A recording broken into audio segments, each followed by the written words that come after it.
Hey guys, in today's tutorial we will learn how to delete a file from Google Drive on iPhone. So let's get started. First step is to open Google Drive and then you can just head over to the folder or file that you want to delete. Here are the files of mine. So if you want to delete a specific file, you can just head over to the file and on the right side you can see the three dots on each file. I can just click on these three dots, tap on it, and then here you can see a bunch of options. I will just swipe up and here you can see additional options on the bottom.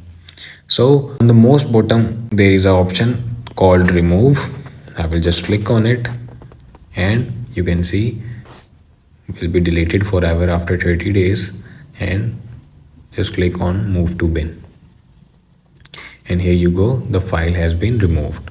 And you can apply the same method to the folders. As you can see, these folders, ports, etc, you can apply this formula to those also. And let's see, I just have to delete another file, so I will just head over to the file, and in this case it's the third last file named outro.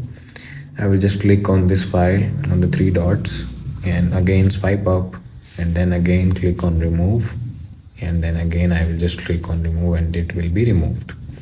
So hope this video helps you. Thanks for watching. Leave a like and comment and subscribe to the channel.